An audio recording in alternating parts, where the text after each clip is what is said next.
Hi there, that's right, Nick Dutch back on the camera again. Now, I just want to very quickly talk about conspiracy theorists and conspiracy theories. From my own perspective, of course, all I can do is just reproduce on the camera things which are basically of me or of my perspectives and point of view at the time in which I'm making this video. So, that's what I'm going to do today, and I'm going to tell you what I think of the conspiracy theorists and about the conspiracy theories. First and foremost, they take things which are good and make them out to be evil. They also take things which are evil and make them out to be good. They take something which is hard and fast and proven, and they try and discredit it. Of course, they don't actually discredit it. What they do is they lie about it to try and undermine within the viewer any standards of truth, reason, rationality, and intelligence. And they also insert anti-rationalist ideas, which are essentially fear-driven or superstition-driven, which have the effect of making the audience a little more paranoid, a little more fearful, and probably a little more dedicated to their cause, full of concepts such as loyalty to the cause, and also a desire for conflict or some form of warfare against a particular opponent, which in this case is a fictional adversary called the New World Order. And it is a fictional adversary. For those of you who don't know, when I first moved into this place, which I'm very grateful for, I got reliable broadband for the first time in my life, basically. Reliable, high speed, it was wonderful, so I could then go onto YouTube. I worked very hard, I worked from home, and unfortunately I developed a few health problems, and I was not sleeping at the time. And so there was me, physically unwell, not functioning on all four cylinders because I was physically ill, and I went onto YouTube and I searched around for conspiracy theorists at that time for entertainment or for a laugh. The first thing that struck me was the quantity of conspiracy theory ideas that were out there, and a number of people talking about these various conspiracy theories, predominantly associated with the idea of the New World Order. It was a bad time for me because I was obviously physically unwell. I wasn't sleeping at all. I mean, sometimes I would do like 4 days without sleep so I could make enough money so I could pay my way at the time. I was making myself very, very unwell indeed. And there was me being exposed with this wonderful, technicolor presentations about the New World Order and the conspiracy theories. And of course I found out much more about what David Icke thinks, about what Alex Jones thinks, and I actually got taken in by it because I was not very well, both physically and I suppose mentally, because I was damaging myself with insomnia. But the resultant effect it had upon me was an extreme form of paranoia, and I'm just confessing this to you because it's important that you understand that I'm using my own case as an example of what could happen. Fortunately for myself, I spent more time watching a few more scientific videos, learning more about reasoning, about logical fallacies, straw man arguments, and I started to see where the flaws and the fallacies were in the arguments that were portrayed by these New World Order conspiracy theory proponents. As a result of this, I reached a level of understanding that these individuals and these groups of people who not only believe very heavily in the New World Order conspiracy theories and also the reptilian conspiracies, the Zionist conspiracy, the chemtrail conspiracy, have got serious issues. They themselves are not running on a full tank of gas, so to speak. They're 2 sandwiches short of a picnic, a couple of jokers short of a full deck. There's something wrong with them which makes them feel this is true. Just like when I was not sleeping for 4 days on the trot and I was physically unwell with whatever variety of virus I had at the time, I was also at that time not functioning on all 4 cylinders. And I was being taken in by it, and I was getting afraid. Now, in my case, and again, this is just me sort of just sharing and just giving you my experience. In my case, I even got afraid of clouds in the sky, because all this chemtrail stuff really started to play with my mind. It was actually a very dark time for me. And, I had to bring myself out of this one way or another, and it wasn't something which could happen overnight. It took a period of many, many months for me to stop being paranoid, to learn how to try and deconstruct some of the arguments and the points of view, and to look precisely at where the lies are. Now, I'm just going to give you a few very quick examples now, because I could turn this into a video going on for hours and hours and hours on end, but basically I'm sure you've got better things to do than to watch a 36-year-old guy going on about conspiracy theories. So I will be nice and brief. One of the things which was really predominant within the conspiracy theory type movement was on the run-up to, of course, December 2009. Which is when Codex Alimentarius was supposed to have been initiated. The conspiracy is that Codex Alimentarius is a way of enforcing food regulation to make people even more unhealthy, so that they can't function, so that we end up becoming more slave-like. Unfortunately for the conspiracy theorists, this is not actually true. The conspiracy theorists, who are often of a conservative or extreme right-wing political bent, tend to believe in the free market and the feeling that there is complete and utter total freedom for humanity.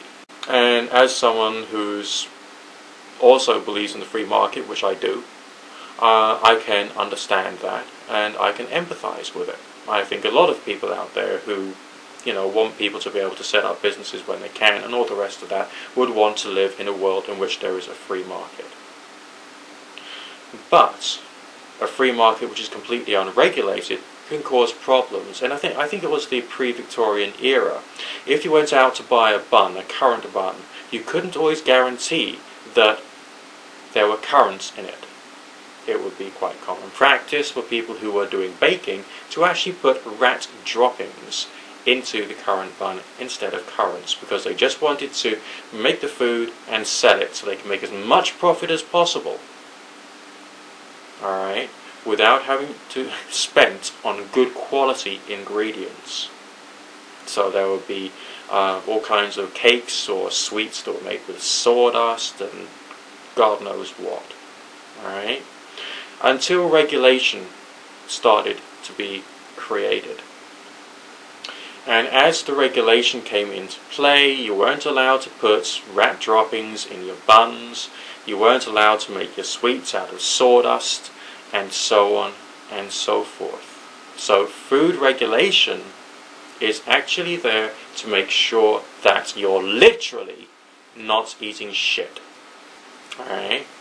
Now, Codex Alimentarius means food code. And because these days we're buying and selling food across borders, it has become necessary to have food regulations going across borders. So if you go and buy tea from China, you know you're buying something which is fit for human consumption. Alright, and you're not literally buying something which is not fit for human consumption. Codex Alimentarius is also about nutritional claims. Let's give an example.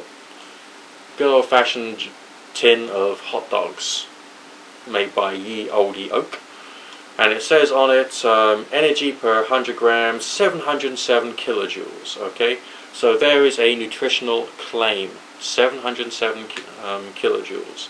So what they have to do under Codex Alimentarius is basically be honest about what the food can actually provide your body with. It's not a question of saying that we can provide lower quality food, because it just isn't. It's just because we need to have something to protect people and not to kill them or turn them into slaves. So Codex Alimentarius is in fact a good thing. But the conspiracy theorists would have you believe that Codex Alimentarius is not only a bad thing, but is in fact there as part of some kind of overarching thing to destroy humanity, or in fact to turn us all into slaves. This is quite simply a lie. Alright? These conspiracy theorists are lying to you. And as a result of their lies, they get many more book sales or CD sales, and they can spread the word, and if they give out their movies for free, then that's free marketing for them, so they can then get the individuals all hyped up, so they can then go out and spread the word to their friends and their family, and some of those people will become customers.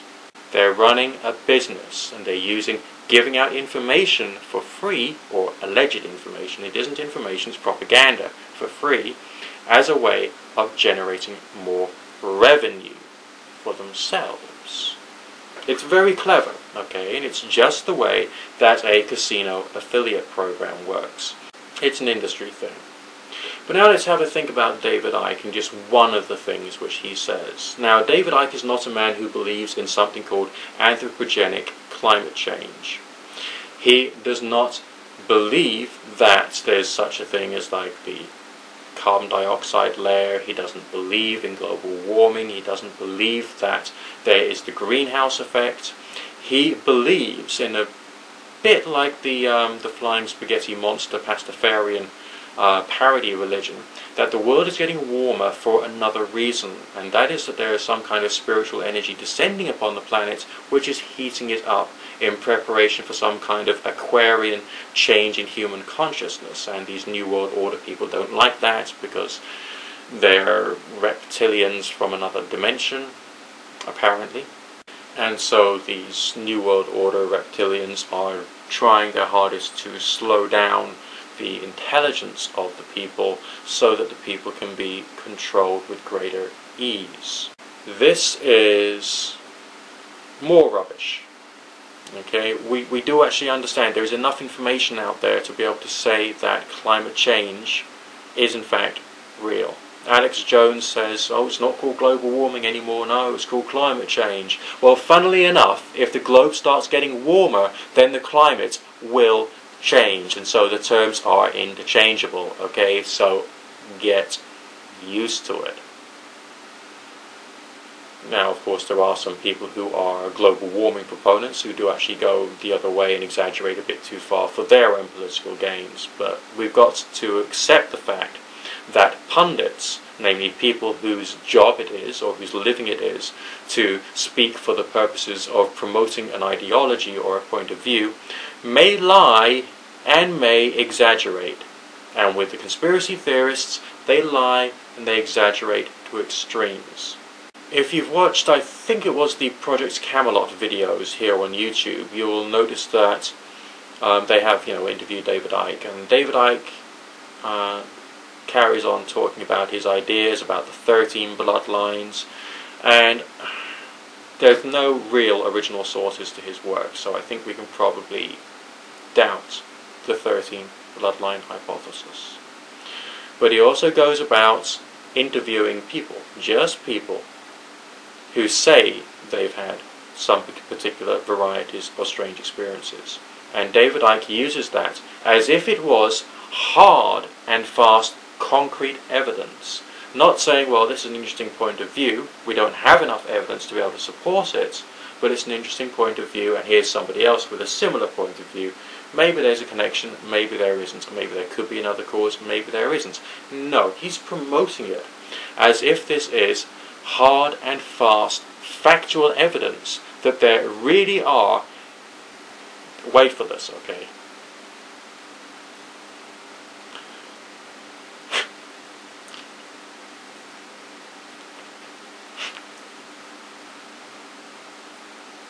shape-shifting reptilian aliens who are in charge of the world. And he believes these things have an objective reality. He's not expressing this as some kind of metaphor for someone who's got, the psychopathic or sociopathic mentality. If it was expressed as a metaphor, that would be interesting. There might actually be some correlation there between people who are really successful at business and people, and people who aren't, because they've got different mentalities associated with the world of work. But no, he's promoting this as factual evidence that there are lizards who are running the world. Okay? And of course he's got this strange idea that the moon is not a natural satellite of the planet. It is in fact a artificial satellite, and he is promoting this again as if it is a hard and fast fact, thus suggesting that all of the things we know from geology, just geology, is a lie. Alright? The whole basis for the conspiracy theorists is to take something which is a fact and make out that it's a lie, which is exceedingly dishonest and thoroughly inappropriate conduct. Let's just try and take this one step further, and let's just try and logically extrapolate. And I mean logically extrapolate, not irrationally extrapolate like a New World Order conspiracy theorist may be. How would these broadcasts actually affect individuals? I mean human individuals, your standard ordinary man, woman, or young person going out there on the internet just to see, hey, what's out there. Alright? Now, naturally there'll be some people who've learned an awful lot about reasoning and logic and the rest of it, and will be able to filter through the conspiracy stuff and be able to turn around and say, well, they're just crazy. And yeah, the conspiracy theorists are crazy, but I feel they know what they're doing. I feel they know that the vast majority of viewers will not be in that tiny set of people who know quite so much about reason, logic, logical fallacies, and science. And they know that there's a whole spectrum beneath, okay, moving from the more anarcho-socialistic lot, who would rather, basically be just like your standard run-of-the-mill hippie types who would rather just like want to act against the state but don't really want to do any harm, to the other extreme. Now, the other extreme, that's the one that concerns me most. And of course, a fair chunk of the spectrum in between. Because those people are the ones who are more likely to get more politically aroused or politically concerned about what they're seeing in the various broadcasts which are out there, the various blogs on the internet, and all the rest of that. And they will take that as being gospel truth. Out of this set of the population who want to be politically active and are now afraid of this mythical, and it is mythical, it's a lie, the mythical New World Order, you would have people who are willing to buy guns and kill people, on one hand, right? And on the other hand, you'll have people who will be willing to cult people up and distort people's minds, both for their own purposes and also for the benefits of the New World Order conspiracy theorists who are promoting these messages. Alright? One chunk will become not only the clients of the conspiracy theorists, but there will also be people who are going out into the world and damaging people, and all based upon a lie. Now, I've already drawn a substantial parallel in a previous video between something called the stab in the back political legend. Please look it up on Wikipedia, alright, which is a reasonable article. It's not the best in the world, but it gives you the points and it shows us why we have to be concerned. So I don't feel I need to go into that in this particular video. But just think about that. You've got psychological carnage, you've got physical carnage, and all of it being stimulated by a group of people who want your money. If these conspiracy theorists were just promoting an allegorical story, or they were promoting this as if it was some form of science fiction or something along those lines, then it wouldn't be quite so dangerous. But the fact of the matter is, it is dangerous, because these people are promoting these ideas as if they were facts. You are free to think whatever you see fit. But I would seriously caution you, if you are a follower of the conspiracy theories, to do some research from other points of view, and not just from the points of view of the conspiracy theory industry. This has been Nick Dutch. I'm sorry I've talked on for too long, but what the hell, I just had to get my message out there. Bidding you good fortune, God and or Goddess and or none of the above bless. Look after yourself, keep your marbles, and don't let the conspiracy theorists drive you completely insane. Okay? Speak to you in a while. Bye for now.